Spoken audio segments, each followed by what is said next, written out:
The 568th edition of the Four Corners podcast starts right now. This is the Four Corners podcast.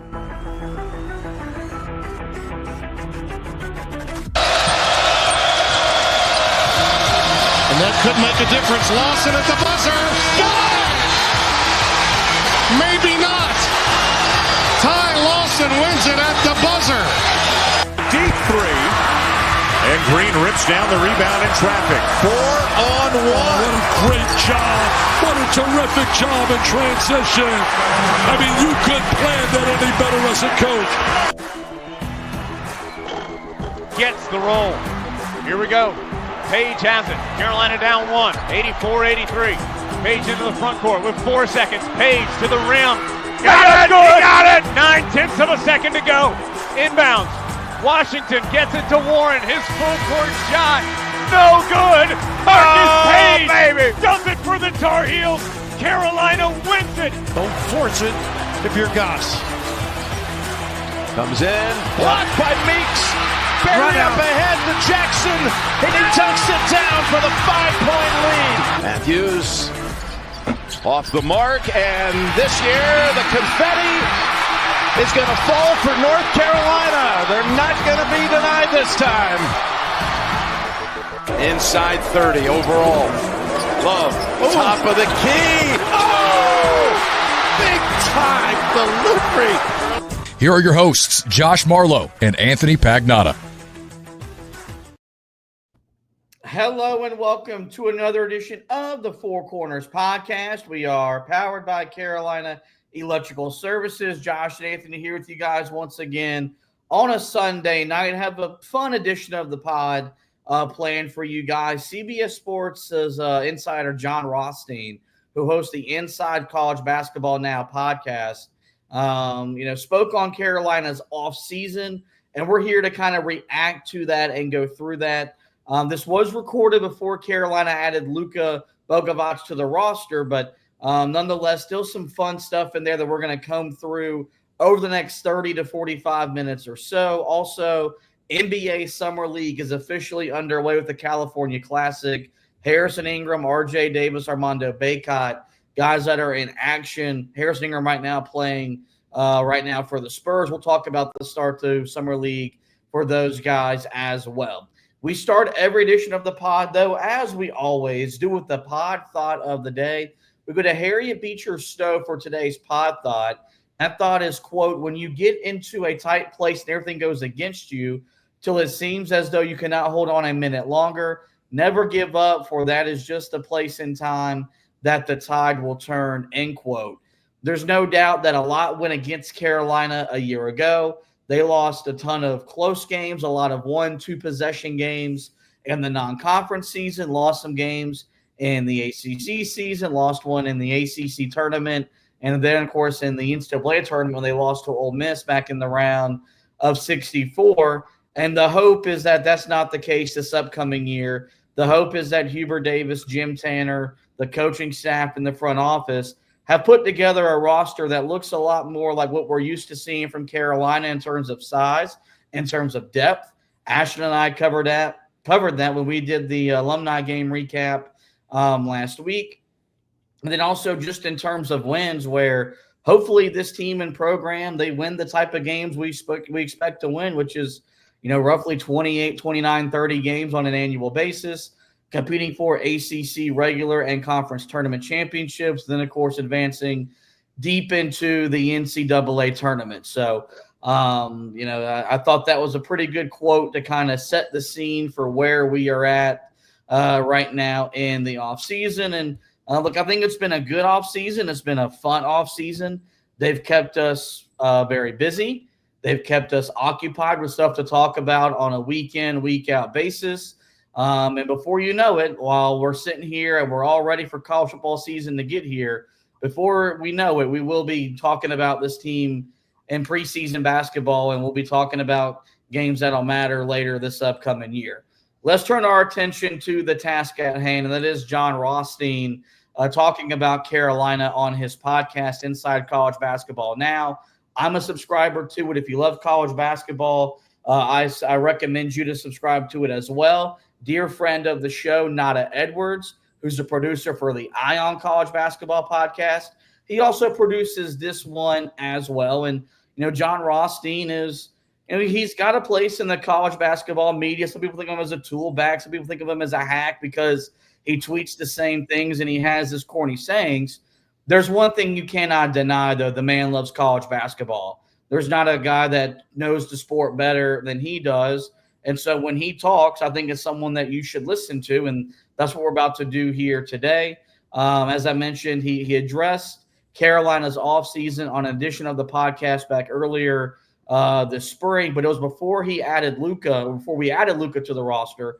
But some of the stuff I think applies very well. Let's start with the first piece of audio where Jon Rothstein was talking out loud about what he expects Carolina's starting five to look like next season. You look at the rest of the starting five, you know what I think about Trimble. He's going to be a first-team All-ACC caliber player. Jaren Stevenson has left some things to be desired for the first few years of his college career. He could find new life in Chapel Hill.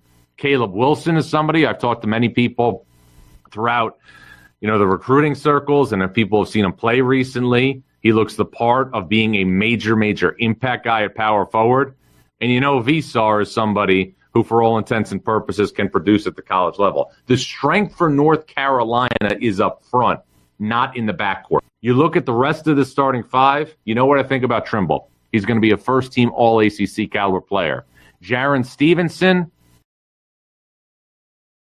All right, so there you go. That's Jon Rothstein speaking about Carolina's starting five for the next year. He projects that Trimble, Kyan Evans, Jaren Stevenson, Caleb Wilson, Henry Visar, the transfer from Arizona. Of course, this was before we added Luka, as I mentioned. But when you watch some of the alumni game footage, there was times where you saw that five on the court playing.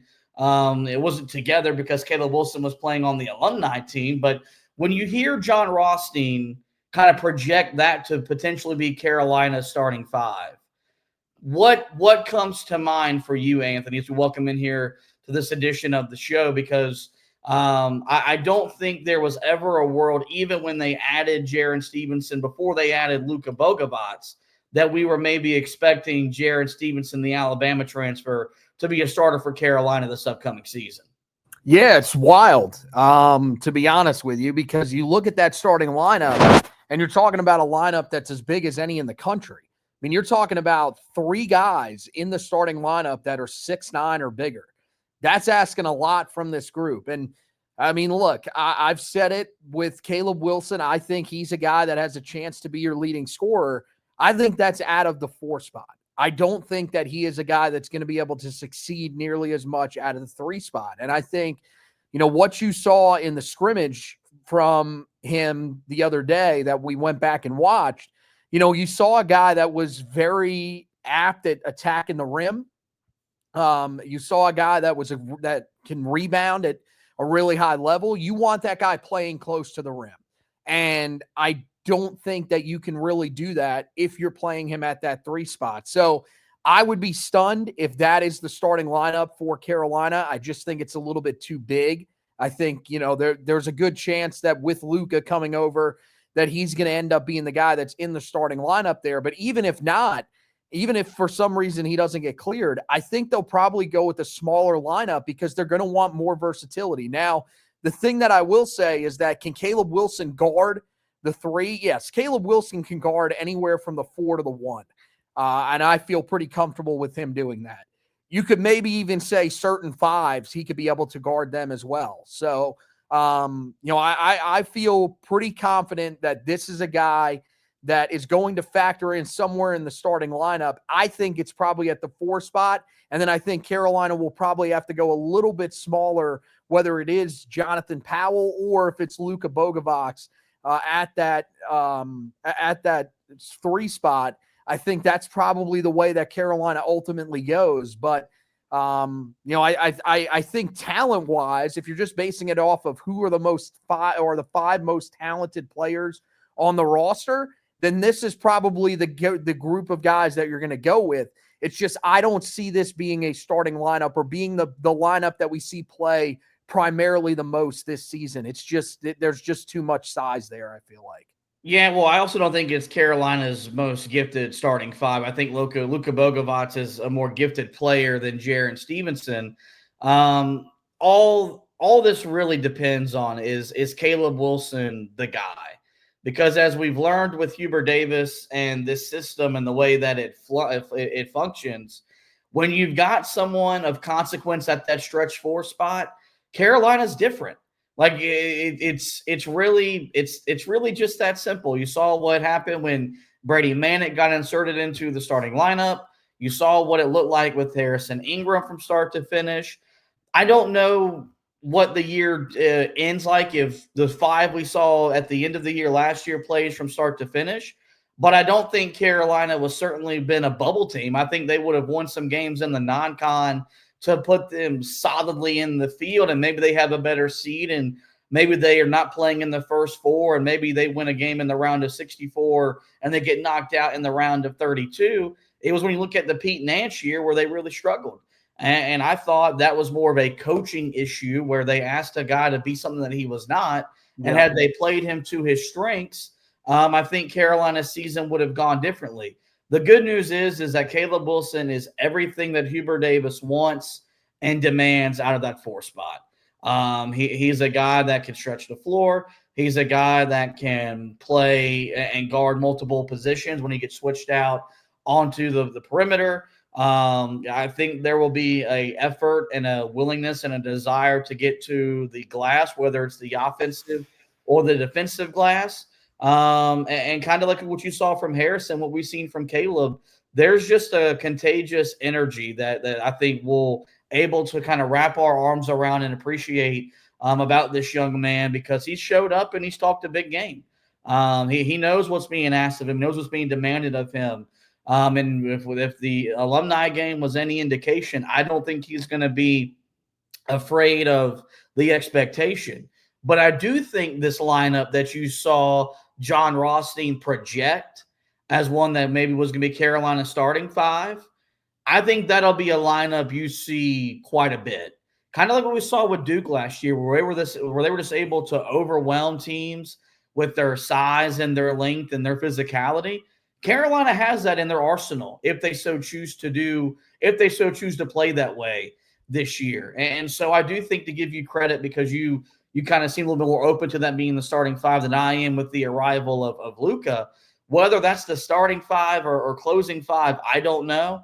I do think that is a five-man unit you will see Hubert Davis deploy early and often when we get into the 2025-26 campaign. Just depends on how well they defend. That's really what it's going to be. And I think with Caleb Wilson, there is a chance that he's going to be able to defend it well.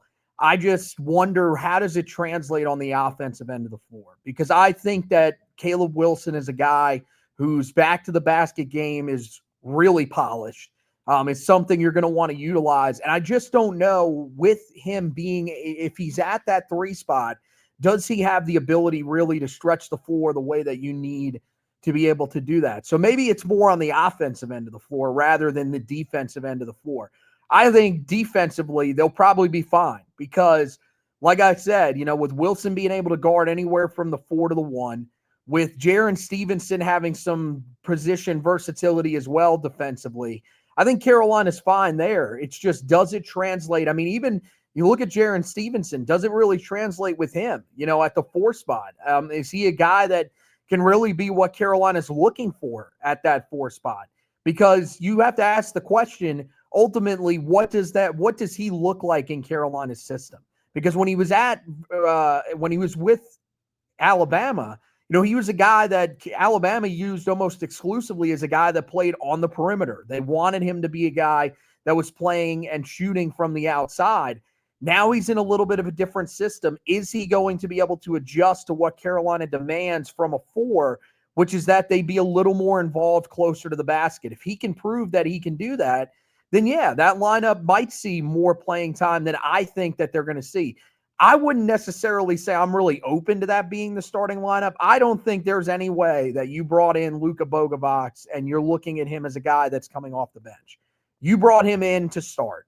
So, like I said, I think your best lineup, my starting lineup right now, would be Kyan Evans, Seth Trimble, Luka Bogovac, Caleb Wilson, and Henry Vesar. That would be my starting lineup right there. And I think that's the best lineup that Carolina has available to them. If they do not get Bogovac here, then I believe that you're going to have to toy around with it a little bit. But I think that the best lineup in that case might be Evans, Trimble, Jonathan Powell, Caleb Wilson, and Henry Vesar. So, I mean, look, I'm open to the bigger lineup. I think there's times that you can use it, but it really just depends. Can Caleb Wilson thrive in that 3 role? Yeah, when you speak of getting Luka here, just an update, he's cleared the UNC side of coming over. He's now got to go through the NCAA. No reason for panic to set in just yet. This is typically how this stuff goes. From everything I've been told, they're still very confident that he'll be in classes, he'll be enrolled when school starts in August, and they can have him for the fall, as opposed to having to wait until December to get him when classes start up in January. But sometimes that's the case, and I do think if that were to happen, I think Jonathan Powell would be the guy that they would be looking to slide in there just because of his shooting. Like you could tell in the alumni game, and if you go back and watch some film from him, his previous stop, man, like he can shoot it. And I think in a better system with better players, with better looks, I think this could be a guy that could really open up the floor for Carolina, whether he's doing so in a starting capacity or coming off the bench and being a guy that really comes in and spreads the floor and provides offense for that second unit. The second piece of audio we'll hear from Jon Rothstein is something you heard there where he's talking about when he projected the starting 5, but he talked about Seth Trimble, and he talks about he projects him to have an all-ACC caliber season. Now, the lone returning player of significance for the Tar Heels from last year's team that made the NCAA tournament and lost to Ole Miss in the round of 64 is Seth Trimble. And I think Seth Trimble is going to have a first-team All-ACC caliber season. So when you hear that, because I think we were 2 guys that wanted Trimble back, we valued having Trimble back, but All-ACC caliber year, first-team All-ACC for a guy that has yet to maybe perform at that level on a consistent basis in a reserve role might be, asking a little bit too much. When you hear Jon Rothstein talk about that, and he says so with such confidence, what kind of stat line do you envision Seth Trimble having to produce to be an All-ACC member next year? Probably somewhere in that 18-6 and 4-5 range, somewhere in there, which I don't think is impossible, to be honest with you. I think scoring-wise, he's got the ability to do it. We saw it again in the scrimmage, in the alumni scrimmage. You got to look at a guy that looks like he can handle being a guy that needs to score the basketball for this team. And I think that's something that you're going to see translate early in the season. I really believe that this is a guy that's going to be able to score the ball just about as well as anybody on this roster. I just think, with him being now in control of things for this roster, with him being the leader that everybody's going to be counting on. And I think there's going to be a lot of the times where he's going to be the primary ball handler for Carolina. There's going to be a lot of situations where him and Kyan Evans are sharing that role. I think he's going to be able to create some offense for himself. We know that he's that guy that can slash to the basket. We know that he's got the ability to get to the rim. He's done it for the last few years. And last year, really, he came into his own, and that's when he started to be able to score the ball at a high rate, was when he was getting to the basket and either drawing those fouls or finishing at the rim. This year, I think you're going to see a guy that's a little more complete, is going to be able to carry over that early season shooting. Last year, he got off to a great start shooting the ball from the outside. It was just for some reason it didn't carry over for him once the team went out to Maui. Really, once he got injured, and he came back, you never really saw the same Seth Trimble. And so I'm thinking that this year that shooting is going to carry over from the early part of the regular season. When they're in the non-conference, I think he'll shoot it very well. And I think that'll carry over into the ACC portion of the schedule. And I think he's a guy that could lead this team in scoring. You know, we've been debating all offseason who is going to be this team's leading scorer this year. I think that there are a lot of different answers that we've gone with. Kyan Evans, Caleb Wilson was a guy that I said could lead this team in scoring. Henry Vasar. There are a lot of guys that we've been looking. Even Luka Bogovac is a guy that we've talked about potentially leading this team in scoring. I don't think we've talked enough about the situation of Seth Trimble leading this team in scoring, which I think is a very realistic thing that could happen this year. And if he does that, then I find it hard to believe that he will not be an all ACC caliber guy unless for some reason this team is just that bad. Yeah, I did think that you saw when it was in the alumni game, which there's no RJ Davis on the floor. You saw the RJ Davis you saw scored 34 points on the road against Memphis in an exhibition. I do think there will be an empowering of him to just look and seek and generate offense for himself. He's the best driver that's on this roster. Mm-hmm. There's not a guy on the roster, I think, especially in the backcourt, that can get to the rim the way he can get to the rim. He gets so low, and he gets just such good leverage against the defender that he should live at the foul line. Like, this should be a guy that is shooting 5-6 free throws a game because of how quick his first step is, with how his ability to contort his body, hang in the air, do all kind of different types of things with his athletic ability. That I do think that will really go a long way for him, his scoring, because I think his shooting is going to be kind of what it's been throughout his time at Carolina. I think it's going to be streaky. I think there'll be times where he's shooting, 40% from three over a 3, 4, 5 game sample size. And then there will be times where he's shooting 27% from three. Okay, so when that's happening, and that's fine, because shooting is all about, it's like hitting in baseball. You're going to go through valleys, you're going to climb the mountain. How do you supplement that? If there's one thing you could really criticize RJ Davis at times for, is that when he wasn't making shots, what else could he get to the line enough to score the basketball? No, he couldn't. But because he wasn't the driver or the finisher that I think Seth Trimble is. And so I've kind of been very hesitant and pushed back on the notion that I think he would lead Carolina in scoring. I think I've gone as far to say I think he would be a bad sign for Carolina if he was Carolina's leading scorer. Ashton thinks he's going to average over 20 points per game. He feels more confident about that after what he saw at the alumni game a week ago. But regardless, he has more offensive firepower than I think I even give him credit for. Like, as someone that values his defensive presence, as someone that really wants him to organize and get the others involved, I do think he needs to be a guy that is mindful of, hey, I can take games over offensively. You go back to the Duke game in the ACC tournament when Carolina was down, 22 in the second half. Who fueled the comeback? It wasn't RJ. It was Seth Trimble and Van Allen Lubin, with Trimble getting to the rim and then Van Allen Lubin cleaning up whatever misses Carolina had. And so I would love for him to be all ACC because, he's waited his turn. He's waited his time. I want him to have that moment.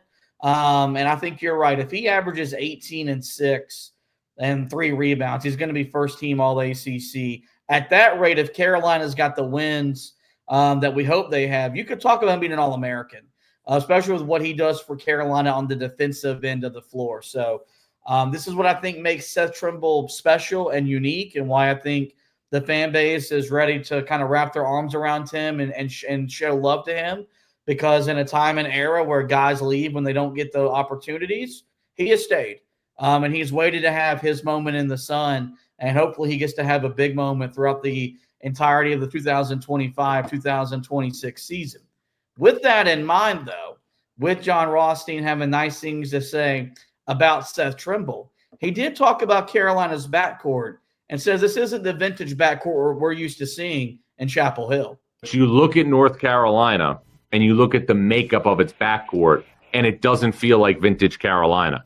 Kyan Evans from Colorado State, who played very, very well for the Rams last year down the stretch, is going to be the veteran option at point guard. He is not going to push the ball and set the table like Ty Lawson. He is not going to push the ball and set the table like Ray Felton. I don't see that out of Colorado State's main point guard from last year. But he has proven that he can score the ball and play winning basketball. In the last 12 games of the year last season, Kyan Evans averaged just under 15 points per game and shot the ball exceptionally well for the Rams, who were as hot as any team in the country last year under Niko Medved.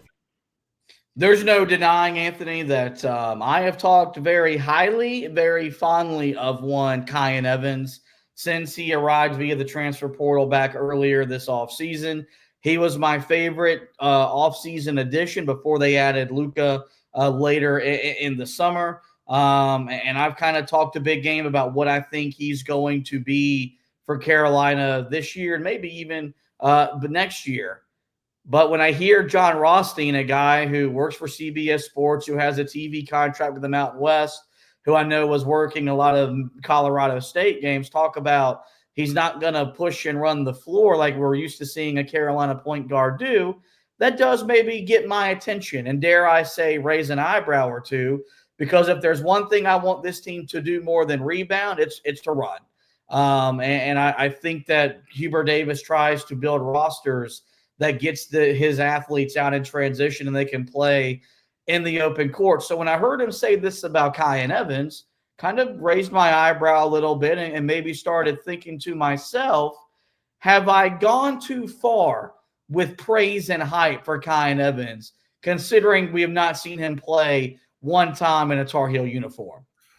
I mean, maybe just a little bit. I think that's, naturally kind of what we do is we get, infatuated with these guys that Carolina picks up. And we think that these are guys that are naturally going to turn into great players because they're in Carolina's system. This is a guy that I think there's a chance for him to be able to succeed with this roster. There's no question about that. The thing is that you wonder what exactly is he with this team and how long does it take him to find out who he is with this group? Because he's coming off a year last year where towards the end of the season, that's really where he started to find himself. That's really where he became more involved for Niko Medved and the Colorado State Rams. Because early in the year, it really wasn't him. It was a guy in Nick Clifford who just went to the NBA that was sort of carrying this team during that time. And that's fine. I mean, you're not expecting Kyan Evans to be the end-all, be-all for Carolina. At least I'm not. Maybe that's what you were expecting. I don't think he's going to lead this team in scoring.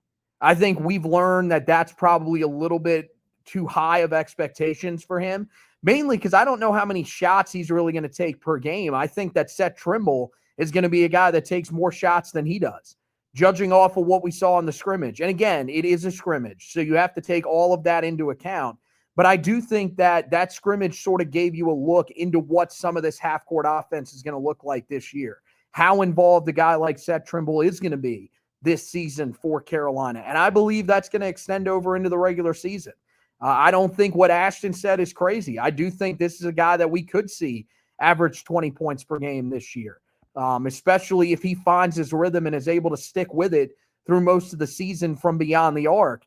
I just think with Kyan Evans, you're seeing a guy you're hoping is really going to set up everything in the half court for you.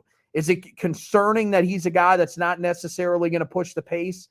That certainly is. But I do think that you will see there will be times where Carolina will be able to push the pace with a guy like Seth Trimble in there controlling the point, which we will see. People have to get used to that. We will see him as your primary ball handler, as the guy that's at the one spot carrying the ball up the court for Carolina at times during this season. And that's where I think you could see some of those running elements of Carolina's game that they have and will want to utilize with some of the big men. But I'm going to tell you, the big guys, we didn't really talk about that from what Jon Rothstein said there, where he thinks that the bigs are going to be the strength for Carolina this year. We're going to get there. Okay. Because that is not the truth.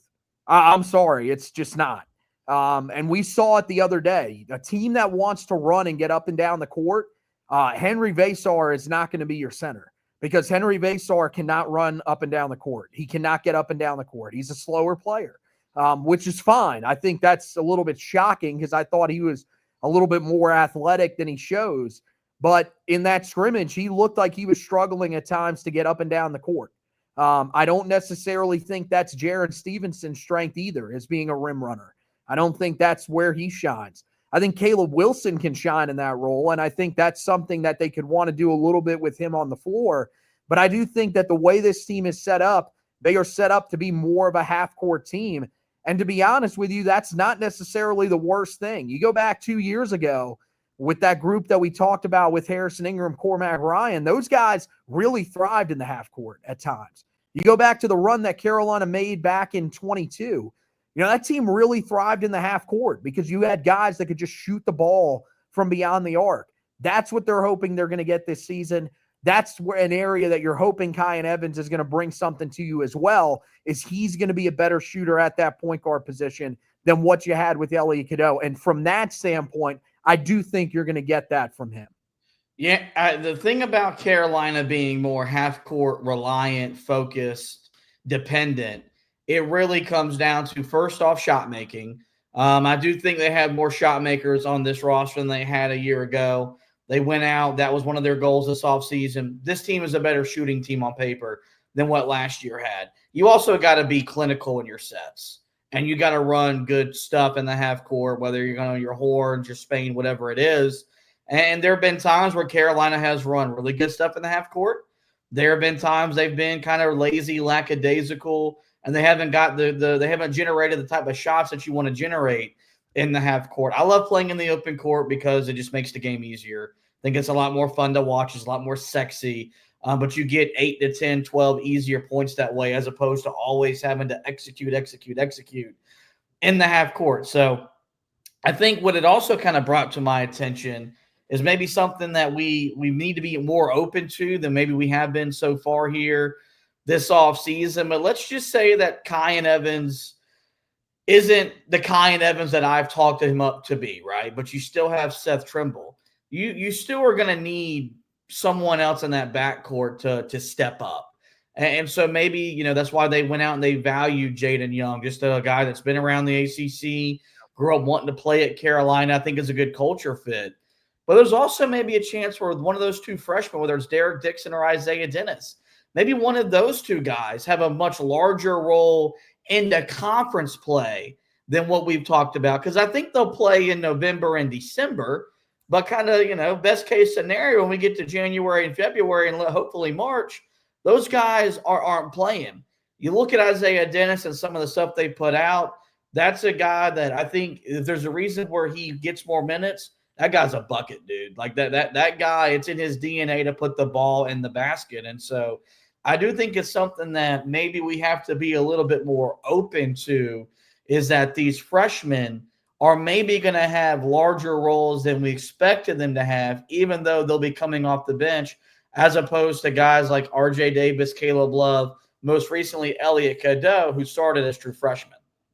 Yeah, I think that certainly is something that could happen. I wouldn't be shocked if we saw that by any stretch. I think that these are two guys that, the good news is there's not going to be the pressure on them to necessarily come in and perform. Because if you get good performances from guys like Jaden Young ahead of them, and if Kyan Evans can, be even remotely the player that we're talking about him possibly being, then you don't necessarily need these guys to step up. And when they have less pressure, that's when these guys really seem to shine for Carolina, is when you don't need them to be the superstars. You go back to, and this one, I'm not expecting them to be this, but you go back to Kobe White. When he came in, the expectation was for him to be there for a few years, that the guy that was going to shine on that roster was going to be Nazir Little, and that Carolina was going to be able to navigate, him being, a guy that would take some time to become a part of what they did. He became a guy that started immediately for Carolina. And I mean, talking about a guy that is one of the best point guards that Carolina has ever had. I don't think that it's going to be that level, But I'm just saying, when you have less pressure on you to perform, that's when we've seen some of these freshmen step up and make the biggest impacts. And I think this year that could be what you see from Dixon. Dixon, hell of a shooter. That's the one area that I think, is going to really shine. Isaiah Dennis, that's a guy that we thought would probably take a little bit more time to sort of develop, especially because his senior year got cut short by an injury. I don't think that's necessarily the case either. He could factor in. We're talking about one of the deepest backcourts in the entire country for Carolina. Because if you factor in Jonathan Powell, there'll be times where he'll play the 3. There'll also be times where he'll probably be your 2. And at 6'6", that's going to be amazing size to have there. And he's got the shooting touch to be able to handle playing at that 2-guard spot, as well as, enough defensive prowess to be able to do it as well. So I love what the true freshmen are stepping into, because I think those are guys that don't necessarily have a lot of pressure, and maybe it allows them to potentially shine this year. Especially, I think, to me, I'm leaning more towards Dixon as the guy that has the bigger impact, especially with him being a guy that can handle the ball and bring it up the court as well. I think it'll be interesting to see just how that backcourt rotation ultimately unfolds. I also think that's the benefit of an easier non-conference schedule. You can figure that stuff out, man. Carolina entered the ACC play a year ago not knowing what its 8-9-man rotation looked like. Because they were playing top 10 opponent, top 10 opponent, top 10 opponent, losing to top 10 opponent, top 10 opponent, top 10 opponent. You could never tinker with anything. You were just trying to get wins. You'll have you're going to have your marquee games. We talked about those, but you're going to have your East Carolinas of the world, your Radfords of the world, where you can work on some things and figure out some things before you get into that 18-game conference schedule. Let's get to the last piece of sound I wanted to play from Jon Rothstein. You heard Anthony kind of talk about and dismiss it earlier, but you'll hear it from Rothstein himself, where he talked about the strength of this team, in his opinion, lies in the front court and not the back court. Feels like a polar opposite from last season. Last year, the Tar Heels were a perimeter-heavy team. R.J. Davis, Elliot Cadeau, Ian Jackson, Seth Trimble. The real knock on North Carolina last year was you did not have a consistent low-post presence on the glass and also in the half-court offensively. There was no Armando Bacot. There wasn't anybody who could get the ball and finish down low. Now it feels like you have the polar opposite. I look at North Carolina, and I look at the strength of this team, and I think it's up front. Jaron Stevenson, transfer from Alabama. Caleb Wilson, a 5-star freshman power forward, and also Henry Visar, a transfer from Arizona. There is a real element of depth up front when you look at North Carolina. All right, so we just got done talking about the depth you believe that exists in the backcourt. You just ran through, Jared Stevenson, Caleb Wilson, Henry Visar. You've also got Zayden High, James Brown back as well in Carolina's front court. But you disagree with where you think that that's the strength of this team. What about Jon Rothstein's statement, I guess, do you disagree with? Because if you're counting Luka as a front court player, I do think there's an argument to be made that could be the strength of Carolina more opposed to the backcourt, even though there is a more depth in both units than maybe we thought we were able to attain back when the portal opened earlier this offseason. Well, if you're bringing Luka into the equation, then yes, then I think you've probably got a good chance or a good argument to make for the front court, because at that rate, yes, you're talking about great depth really across the board.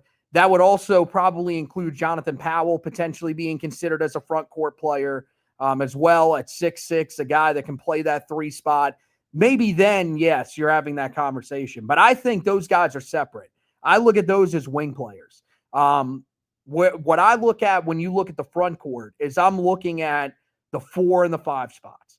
And I think that you've got a good starting base with a guy like, Henry Visar, as well as the guy that's next to him, hopefully, in Caleb Wilson.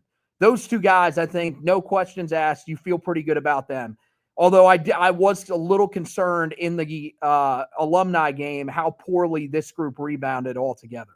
Then you get to the depth of this unit. We've got to figure out what Jaron Stevenson is. That's the most important thing, I think, for this team, for this front court to be successful, is can you figure out what exactly Jaron Stevenson brings to the table? Is he a guy that you're going to let be what he was at Alabama, a guy that just shoots shots from the outside? That's really what his strength is. Or is he going to be someone that you're going to try to course correct and make him a force on the inside where he can get to the basket, finish at the rim? That's what you're hoping you're going to be able to do with him, because at his size, that's what he should be able to do. And again, what can he do as a rebounder? And then you get to the other guys. The thing with Zayden High is, first of all, the thing that I noticed the most about Zayden High, the best thing that he did in the scrimmage was complain, because that was pretty much that was all I got out of him. I didn't see anything else from him that was really all that productive outside of a lay-in to begin the scrimmage. That was all he was really doing the whole game. So it looks like there's still some foul issues for him. He's going to have to be better on the defensive end of the floor and be able to defend without fouling. And then he's going to have to be able to contribute. He's going to have to be able to stretch the floor out of that 4 spot. And James Brown, he was just ineffective. Now, again, he was on the white squad going up against the alumni squad, which was in the blue. That was a group that, a group of alumni where, it made sense why he struggled. Against Tyler Zeller, against Garrison Brooks. Those guys were giving Henry Vasar problems. Do you think that they would, if they're giving him, you would think that they would give James Brown some issues as well? So, look, I get it where he's coming from. I think if he's including the wings, especially now that you've got Luka Bogovac in there, you've got an argument.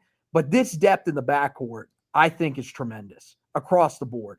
With Trimble, and Kyan Evans being your starters, with Jaden Young being that guy that's an option off the bench who people really like, who showed that scoring prowess last year at Virginia Tech. Now, speaking of guys that aren't going to have a lot of pressure on them, that's another guy that I think is going to be able to thrive, not having to be a guy that's out there starting, that's taking the majority of the shots. Maybe he can become a more efficient player.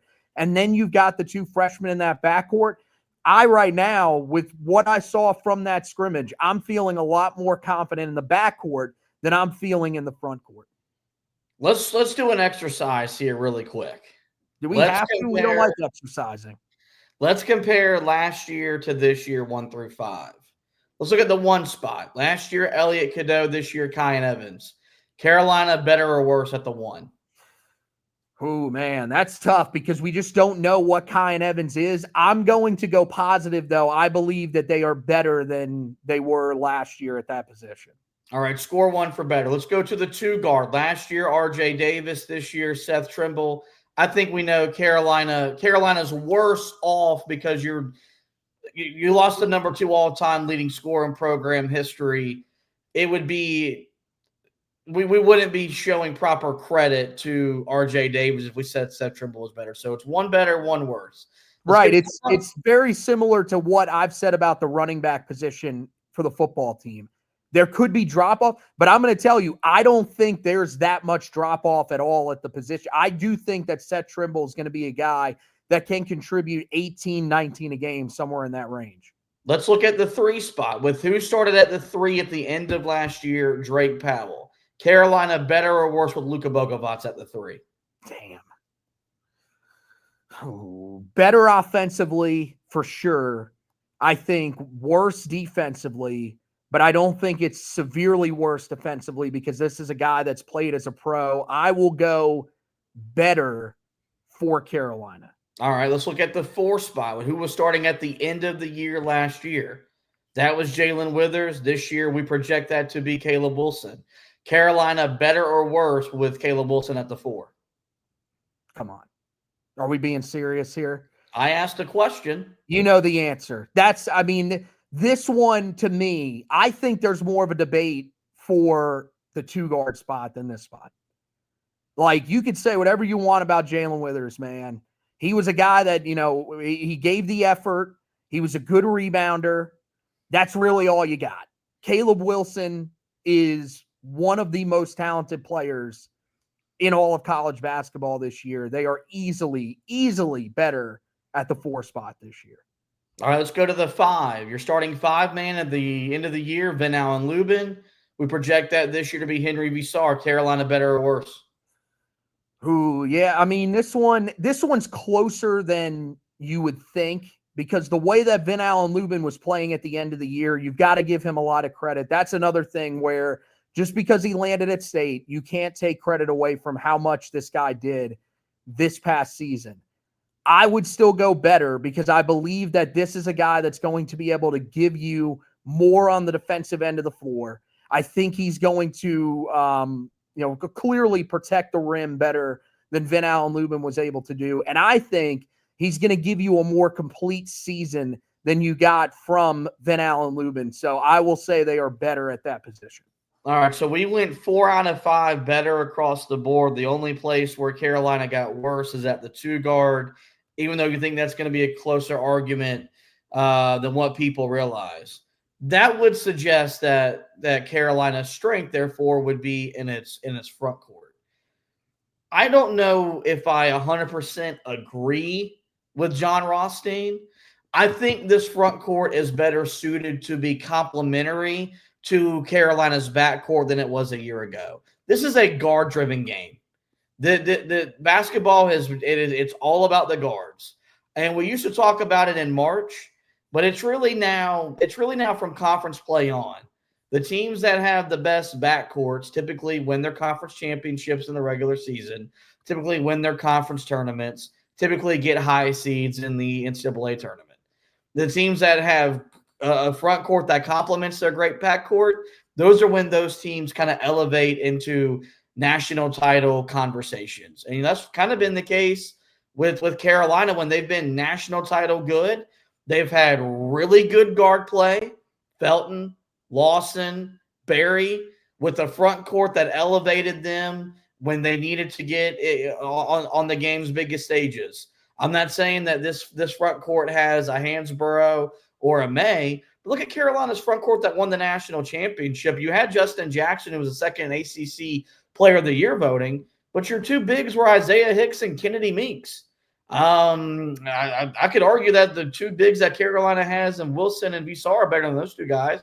And so I think that's the thing this roster has, is that this roster complements itself better than last year's did. And this looks like a roster more similar to what Carolina did 2 years ago, as opposed to when they've kind of been hit or miss. And that's going to be the thing, is on the night where Kyan Evans and Seth Trimble are a combined 4 of 18, can someone else help you out? And they have that. They did not have that for the majority of the year last year. Like, as good as Van Allen Lubin was down the stretch, I mean, there were still plays that were there to be made that he left on the floor because he couldn't catch a bounce pass, couldn't make a free throw, couldn't do this, couldn't do that. And so I don't know if the strength in this if the strength of this team is in the front court, because I don't think that you design your team to be very good in the front court. I think you want to have a better back court because of how important guard play is. I think this roster complements itself better than last year's roster. And that's the most important thing. And if all the pieces in the puzzle come together and they fit like a glove, then I do think that Carolina is primed to look like the Carolina we're used to seeing and what Hubert Davis needs them to look like to ensure he's on the sidelines in Chapel Hill for the foreseeable future. That's our look at what Jon Rothstein, CBS Sports College Basketball Insider and host of the Inside College Basketball Now podcast, had to say when addressing Carolina's offseason. We'll now transition quickly, running late here on a Sunday night. We appreciate all of you that are joining us live on Facebook, YouTube, or Twitter, to the Summer League, which officially got underway last night. And Carolina with 3 guys in action. Harrison Ingram, RJ Davis, and Armando Bacot all played last night. RJ played tonight, and Harrison Ingram is in action right now. His game will be final, I think, here momentarily. You look at Harrison Ingram, he's played for the Spurs last night, 3 points, 1 of 7 from the field, 1 of 3 from 3, 5 rebounds, 2 assists. RJ Davis, he signed the Exhibit 10 contract with the Lakers, 2 points, 1 of 7 from the field, 0 of 3 from 3, a rebound and an assist. And Armando Bacot, the most established of these 3, Of course, he's in the Grizzlies organization. 9 points, was 2 of 2 from the field, 5 of 6 from the foul line to go along with 5 rebounds.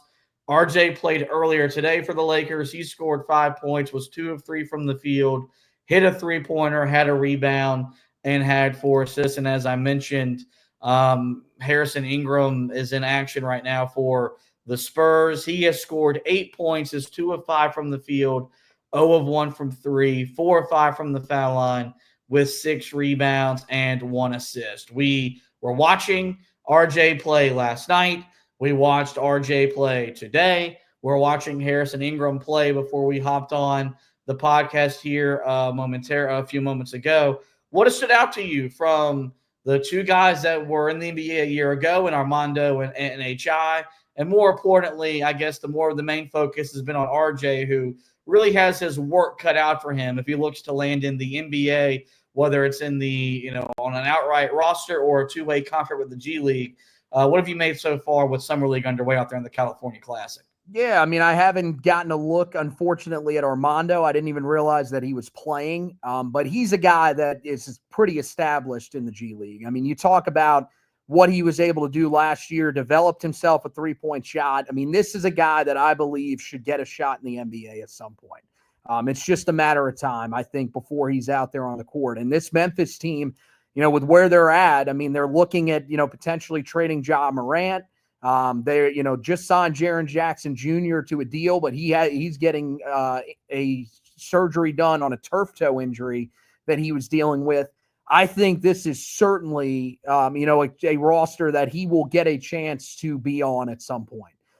Harrison Ingram, yeah, you would like to see him scoring the ball a little bit better in the Summer League. I think that's one of the things that we'll be monitoring as they get into the Vegas Summer League, is how does he really carry over into the second season? Is he able to score the ball a little bit more consistently? But the thing that you're looking for with Harrison is the effort plays that show up. And is that really what's going to get him on the court in San Antonio? How's he looking on the defensive end of the floor? How's he rebounding? So far, pretty good. But we have to get a look at him. With RJ, I mean, I think RJ's been really good so far from what we've seen from him. That's the guy that we've been really focused on the most. And I think some of the plays that they've utilized with him, putting him in some of the pick and roll situations that he's been in, he's really looked good. He's been able to get to the basket. He's shared the ball incredibly well. And he honestly has played so well as a primary ball handler. It almost kind of makes you wonder, should we have seen him a little bit more as the primary ball handler last year, especially when you saw Elliot Cadeau struggling and when he was having sort of his issues earlier in the season and not necessarily meeting the lofty expectations that we had for him entering the year. Maybe we should have seen him handling the ball as the primary ball handler, and maybe that would have gotten Carolina to a little bit of a better spot. But, I mean, who knows? I think, that's behind us now. But I think the thing that you want to see for him is hopefully as he continues to go along here, they're still – I don't know if they have another game that they're playing in the California Classic. I think they do. Especially since they won today. I think they will still be playing because I think they get to a point. I'm trying to remember how it worked with the Hornets last year, because did they win the California Classic last year? And so maybe they end up playing another game here. I don't remember exactly how it worked, but if they do, I'll be interested to see if he gets more playing time, and hopefully he can get a little more playing time once he gets out to Vegas, because I think if he does, he's going to be able to prove to these guys that he's going to be able to stick around in the G League and really make some sort of career for himself, at least to start out his career. And you never know where it can go from there. Yeah, look, Armando's continuing to do what he did in the G League this year.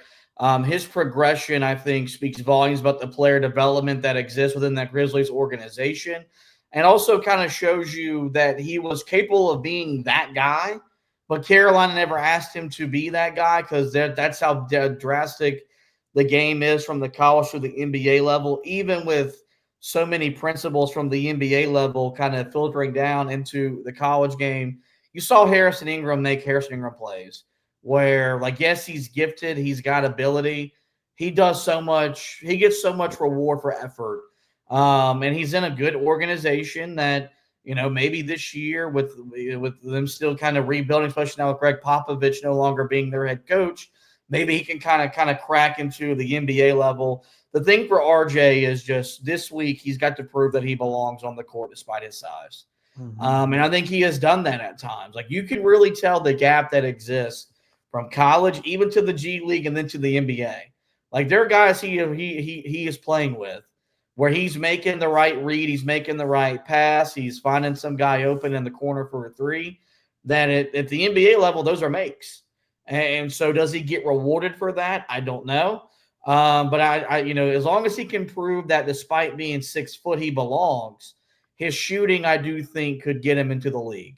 And so that's the most important thing about this upcoming 10 days for him, is just maximizing that time in Las Vegas, where you're basically an open tryout for, yes, the Lakers, but the other 29 teams that'll be in attendance as well. And so, we'll be here as we record throughout the rest of the summer, kind of monitoring and kind of updating on what those guys are doing as they try to make their way into the NBA. Of course, Drake Powell will be in action as well as the first round selection under Hubert Davis that we'll talk about once his action gets underway later this week as well. One closing note for you guys, and then we'll get out of here for tonight. Pretty big recruiting note involving a 2026 target for Carolina. 2026 four-star small forward Cole Kluwer is going to transfer to IMG Academy. And Anthony, you were on with Isaac Shea back on the earlier last week for the 4th of July edition for the Locked On Tar Heels podcast. And y'all talked about his recruitment, how important it is for Hubert Davis and Carolina in that 2026 class. This, it's not a death blow, if you will, for his chances of coming to Carolina, but a pretty big significant decision for him, who's going to be one of the targets that Hubert Davis and the staff try to lock down this upcoming recruiting cycle. Yeah, there's no doubt about that. I mean, he's going to be one of the top guys that Carolina's looking to bring in, a guy from the home state that grew up at Hillsboro or down the road in Hillsboro, went to Caldwell Academy, which is in Greensboro, and was a guy that, Carolina was, looking like they were in a pretty good spot with. And I think they still will be. The thing is that now going down to the state of Florida, that Florida is going to be heavily involved in this recruitment. They're coming off the national championship, which is certainly going to help them. Connecticut, also a school that's going to be heavily involved, you would imagine. We know that Dan Hurley loves the shooters that can really make it work from the wing. Just like a guy like Liam McNeely, I think that's a similar type of player to what you're getting with Cole Kluwer. And I think that's certainly going to be one of the guys that he heavily values. I think this takes a little bit of the pressure off of Carolina, but at the same time, I do think that you're still wanting to get this one if you're the Tar Heels, because this is a guy that comes from in-state. He's as good of a shooter of the basketball as there really is in this class. And that's what Carolina really needs moving forward, is to continue to find these guys that can shoot the rock at a high rate. Now, the good news is that if they get Luka Bogovac, there is, a rule that's in place where he cannot go to the NBA draft next year. He would have to wait another year. And so he would either have to come back to Carolina or enter the transfer portal and go somewhere else. So there's a good chance that he will be back with Carolina next year, but you still would like to get a guy that can shoot the ball the way that Kluwer can into this system and add a little bit more shooting for Carolina at that 3 spot. Yeah, no doubt. So that'll be one that I think we monitor closely. As you mentioned, I think it takes some of the pressure off because he's now not going to be an in-state recruit per se. Still a guy you'd like to add to the roster. And as we talked about, it's not time to panic because Carolina does not have a commit right now in that class.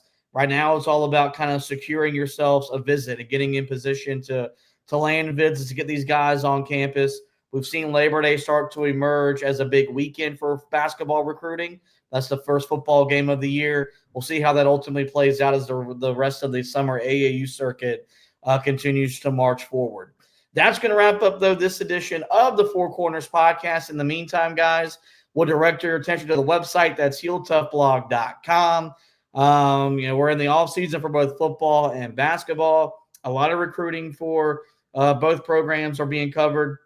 But before you know it, we'll be getting you ready for the football season with position previews and the like. So make sure you visit our website every single day. That's HeelToughBlog.com, the latest and the best coverage of Carolina basketball and Tar Heel football. As for the podcast, you guys know where to find us. Every major podcasting platform, simply search the Four Corners Podcast and we'll pop up. There, we encourage you guys to rate, review, and subscribe. That way you don't miss any editions of the show throughout the remainder of the basketball off season, including, finally, the debut edition of the What If series that'll come your way this Thursday night.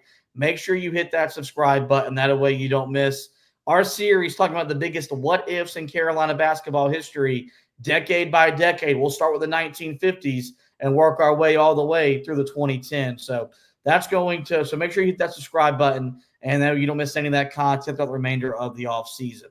With that, guys, it is going to wrap up this edition of the show. I do want to thank Anthony once again for hosting with me. We want to thank you guys for watching and listening. And as always, go Tar Heels.